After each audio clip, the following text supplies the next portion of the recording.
रेशीम उत्पादन विषयक शिबिराला शेतकऱ्यांचा उत्स्फूर्त प्रतिसाद.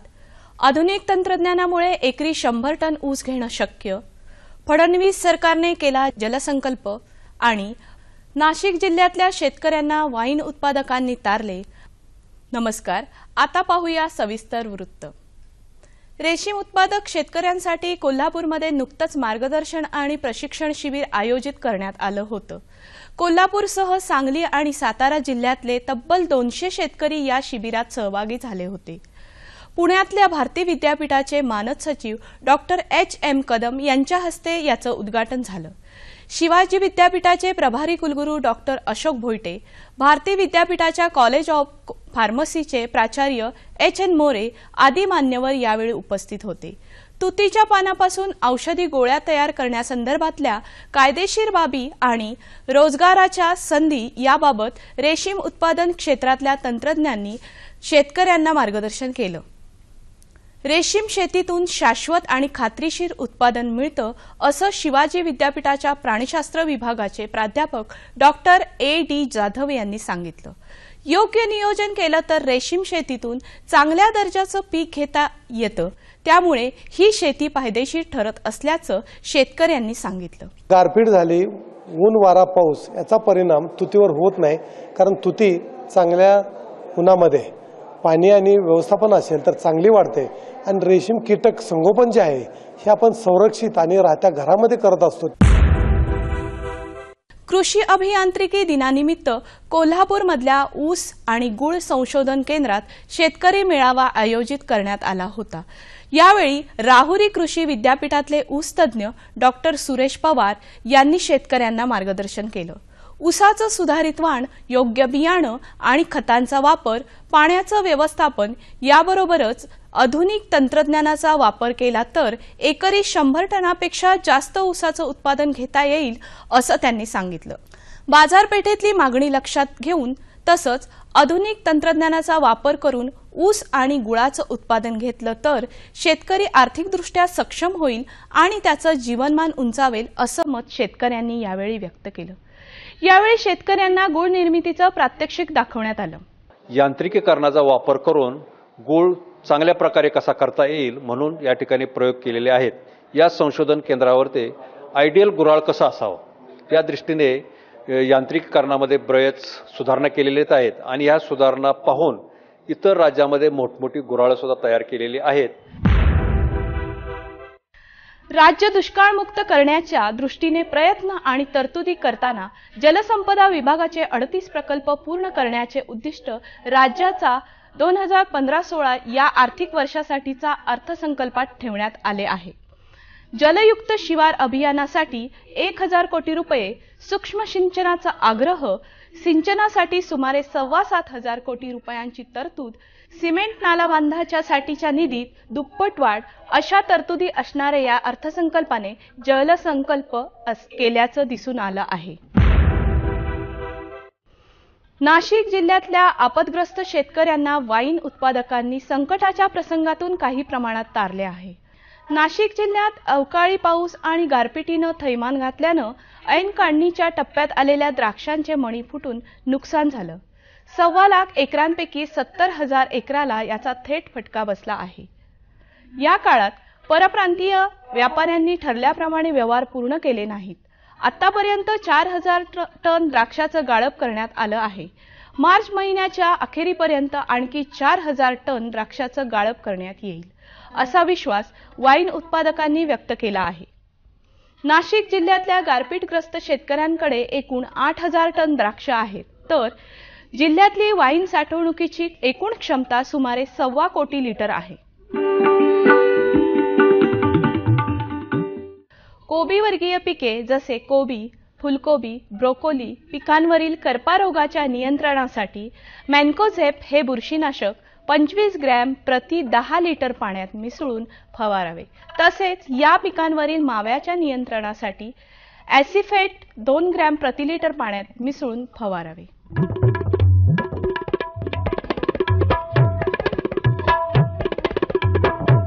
आता बघूया सांगली कृषी उत्पन्न बाजार समितीचे काही बाजारभाव प्रति क्विंटलचे. बाजरी कमाल 1,800 रुपये किमान 1,300 रुपये, गहू कमाल 2,800 रुपये किमान 1,600 रुपये, मका कमाल 1,400 रुपये किमान 1,360 रुपये, बेदाणा कमाल 23,800 रुपये किमान 10,000 रुपये, सोयाबीन कमाल 3,500 रुपये किमान 3,000 रुपये, गूळ कमाल 2,970 रुपये किमान 2,000 रुपये, लाल मिरची कमाल 9,500 रुपये किमान 8,000 रुपये, हरभरा कमाल 3,500 रुपये किमान 3,200 रुपये, ज्वारी कमाल 2,100 रुपये किमान 1,530 रुपये.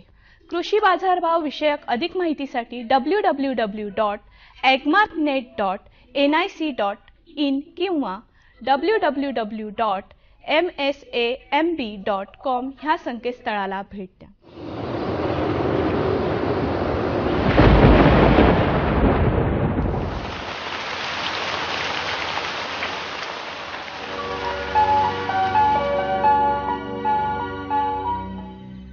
राज्यात तुरळक ठिकाणी मेघगर्जनेसह पाऊस पडण्याची शक्यता आहे.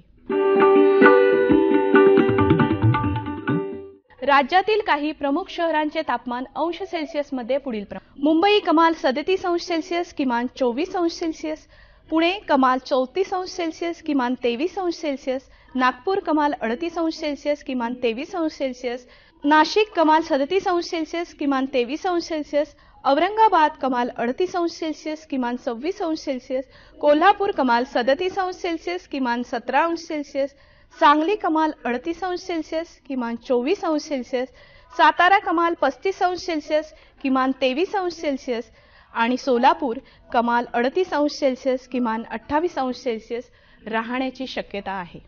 हवामान विषयक अधिक माहितीसाठी भारतीय हवामान विभागाच्या www.imd.gov.in ह्या संकेतस्थळाला भेट द्या. या होत्या आजच्या कृषी वार्ता. पुन्हा भेटूया पुढील भागात. तोपर्यंत नमस्कार.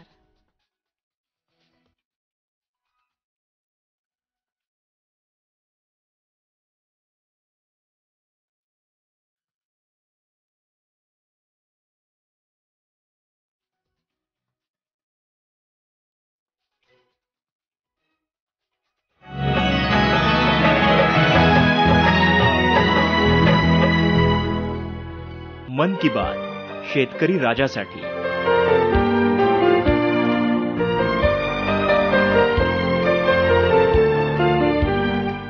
पालघर जिल्ह्यातील कोसबाड हे एक निसर्गरम्य ठिकाण. कोसबाडची प्रसिद्धी आहे तिथल्या कृषी विज्ञान केंद्रामुळे.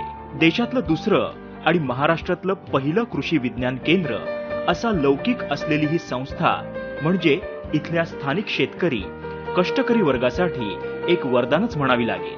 अनेक महत्त्वपूर्ण बाबींवर मोलाचं मार्गदर्शन तर इथे मिळतंच, पण आसपासच्या परिसरातल्या नागरिकांसाठी हे एक खुलं शिक्षण केंद्रही बनलंय.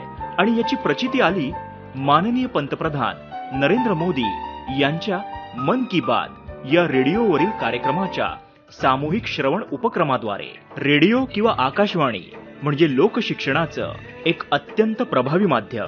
गेली सुमारे 8 दशकं माहिती, ज्ञान आणि मनोरंजनाचा खजिना जनसामान्यांसाठी उपलब्ध करून देणारं, बहुजन हिताय बहुजन सुखाय हे घोषवाक्य सार्थ करणारं असं हे लोकसंपर्काचं माध्यम.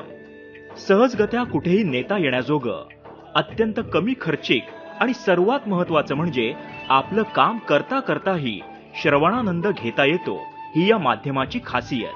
आणि म्हणूनच रेडिओ कोट्यवधी भारतीयांच्या घराघरात नव्हे तर मनामनात पोहोचलेलं एक अत्यंत प्रभावशाली प्रसार माध्यम आहे. म्हणूनच पंतप्रधान नरेंद्र मोदी यांनी आपल्या मनातले विचार देशातल्या कोट्यवधी जनतेपर्यंत सहजतेने पोहोचवण्यासाठी रेडिओ हेच माध्यम निवडलं. जनसामान्यांच्या दैनंदिन जीवनाशी संबंधित अनेक जिव्हाळ्याच्या विषयांवर मन की बात या कार्यक्रमाच्या माध्यमातून भूमिका मांडताना पंतप्रधानांनी जनतेची मतं, प्रतिक्रिया आणि सूचनाही मागवल्या आणि त्याला भरभरून प्रतिसाद मिळू लागला. या खेपेला म्हणजे रविवार दिनांक 23 मार्च रोजी पंतप्रधानांची मन की बात होती ती थेट शेतकऱ्यांशी. माझ्या प्रिय शेतकरी बंधू भगिनींनो, हे शब्द खुद्द पंतप्रधानांच्या आवाजात ऐकताना गावागावातल्या शेतकरी बांधवांनी उत्सुकतेने रेडिओला कान लावले. मेरे प्यारे किसान भाइयों और बहनों, आप सबको नमस्कार. शेतकरी हा या देशाचा अन्नदाता आहे, पण त्याच्या वाट्याला मात्र अनेक समस्या आहेत. भांबावलेल्या शेतकऱ्यांना पंतप्रधानांनी दिलासा देताना शासन त्यांच्यासाठी करत असलेल्या प्रयत्नांची सविस्तर माहिती दिली. मैं जरूर बदलाव के लिए प्रामाणिकता से प्रयास करूंगा और उसके सभी पहलुओं पर सरकार को जगाऊंगा, चेताऊंगा, दौड़ाऊंगा. मेरी कोशिश रहेगी, मैं विश्वास दिलाता हूं. मैं ये भी जानता हूं कि पिछले वर्ष बारिश कम हुई तो परेशानी तो थी ही थी. इस बार बेमौसमी बरसात हो गई, ओले गिरे. एक प्रकार से महाराष्ट्र से ऊपर सभी राज्यों में ये मुसीबत आई और हर कोने में किसान परेशान हो गया. छोटा किसान जो बेचारा इतनी कड़ी मेहनत करके साल भर अपनी जिंदगी गुजारा करता है, उसका तो सब कुछ तबाह हो गया है. मैं इस संकट की घड़ी में आपके साथ हूं. सरकार के मेरे सभी विभाग राज्यों के संपर्क में रह करके स्थिति का बारीकी से अध्ययन कर रहे हैं. मेरे मंत्री भी निकले हैं, हर राज्य की स्थिति का जायजा लेंगे.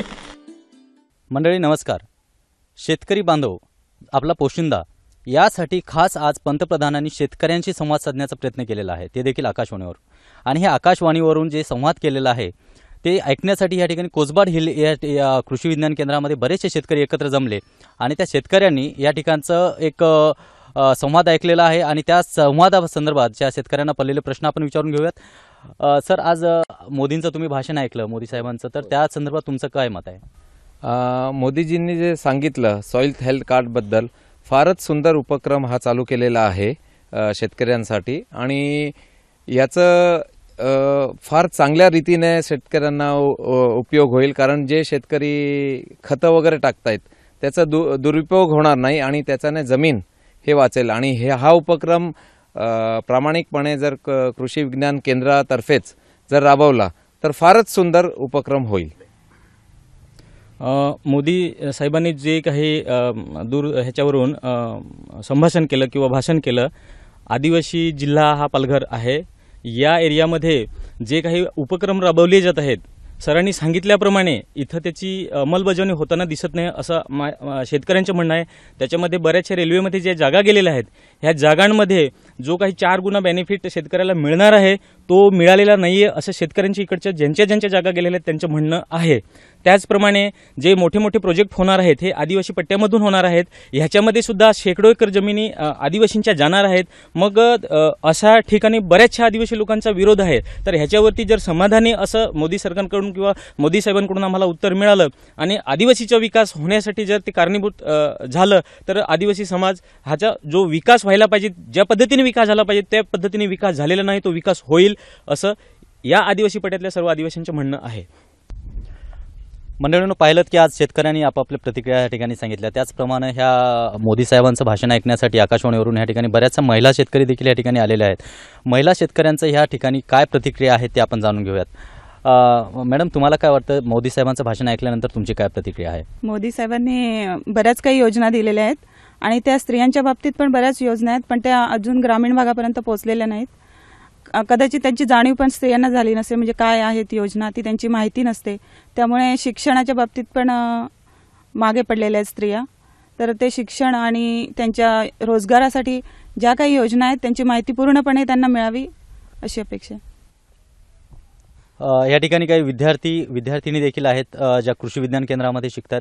त्यांच्याकडनं आपण जाणून घेऊ त्यांचं काय मत आहे. तुम्हाला काय वाटतं, जे आज मोदींचं भाषण ऐकलं तुम्ही, त्यांच्या संदर्भात तुमचे काय प्रश्न आहेत, तुम्ही काय विचारू शकताय?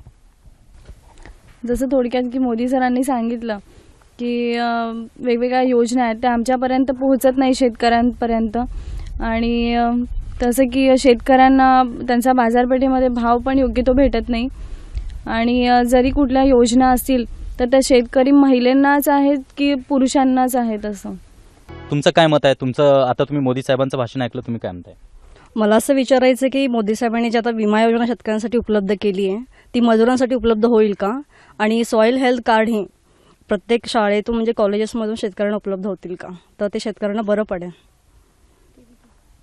जसं की त्यांनी सांगितलं की सर्व योजना ज्या चालू आहेत पण त्याची इन्फॉर्मेशन सर्व शेतकऱ्यांना भेटत नाही, तर असं एखादं ठिकाण असावं की शेतकरी तिथे गेल्यानंतर त्यांना त्याबद्दल सर्व इन्फॉर्मेशन मिळेल.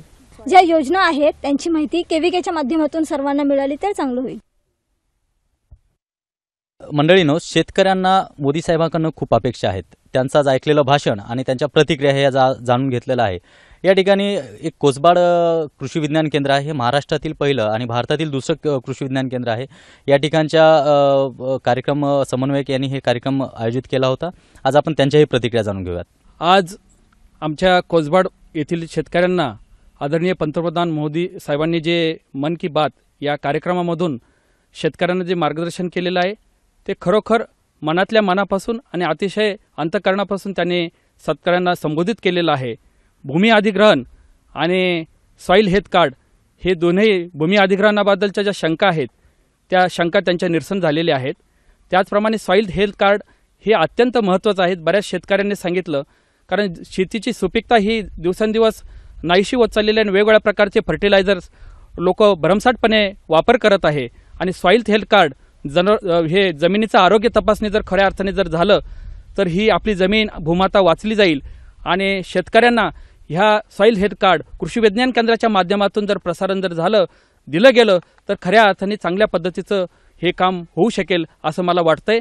आणि आज आमच्या शेतकरी बांधवांना आदरणीय मोदी साहेबांनी जे काही मार्गदर्शन केलं आहे खरोखरच अत्यंत सुंदर असं मार्गदर्शन त्यांनी केलेलं आहे. त्यांचं संबंध डहाणूमधील शेतकऱ्यांच्या वतीनं मी मनातल्या मनापासूनचं स्वागत करतो आणि अभिनंदन करतो. आपली मन की बात व्यक्त केल्यानंतर पंतप्रधानांनी शेतकऱ्यांना आता त्यांची मन की बात ही आपल्याला कळवण्याचं आवाहन केलं. पंतप्रधानांचं हे आवाहन ऐकून शेतकरी भारावून गेल्याचं प्रातिनिधिक चित्र पालघर कोसबाड हिल परिसरात पाहायला मिळालं. पुन्हा केव्हा तरी अवश्य भेटू असं म्हणून पंतप्रधानांनी शेतकऱ्यांचा या कार्यक्रमापुरता निरोप घेतला खरा, पण मन की बातच्या माध्यमातून हा संवाद पुढेही निरंतर सुरूच राहणार हे निश्चित. आज मेरी मन की बातें सुनने के बाद आपके मन में बहुत से विचार और आ सकते हैं. आप जरूर मुझे आकाशवाणी के पते पर लिखिए. मैं आगे फिर कभी बातें करूंगा या आपके पत्रों के आधार पर सरकार में जो गलतियां ठीक करनी होगी तो गलतियां ठीक कराऊंगा.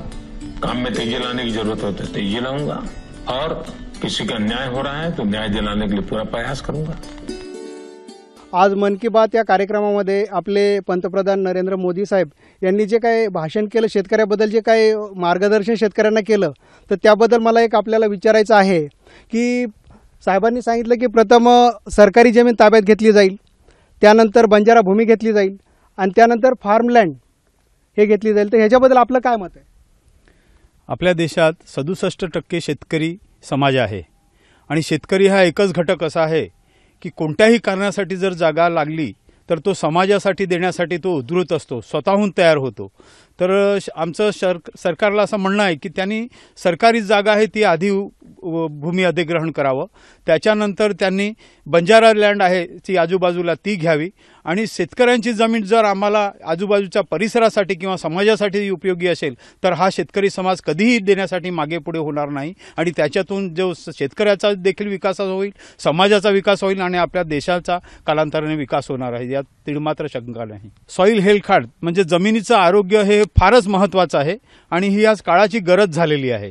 आज जर आपण सॉईलमध्ये वाटेल तशी खतं आज लोक टाकत आहेत, परंतु त्यांना कल्पना नाही जमिनीत कोणते घटक किंवा झाडाला कोणत्या घटकाची आवश्यकता आहे, तेच घटक कमी असतात आणि ते टाकत भलतेच टाकत आहेत. तर जमिनीचं आरोग्य कार्ड जर तपासणी वेळोवेळी केली आणि त्याप्रमाणे जर जमिनीत त्याने खताची हे केली पूर्तता केली तर त्याचा पैसा देखील वाचेल आणि त्याला योग्य प्रमाणे उत्पन्न त्या जमिनीतून त्याला घेता येईल. हे प्रत्येक शेतकऱ्याला आज काळाची गरज होऊन राहिली. नमस्कार, मी विलास जाधव कृषी विज्ञान केंद्रात विषय विशेषज्ञ म्हणून कार्यरत आहे. भारत देशाचे पंतप्रधान थेट शेतकऱ्यांशी बोलतात, शेतकऱ्यांशी संवाद साधतात.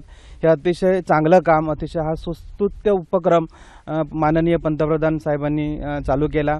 खरोखरच चांगला उपक्रम आहे आणि यावेळी आज शेतकऱ्यांशी ते संवाद साधणार होते.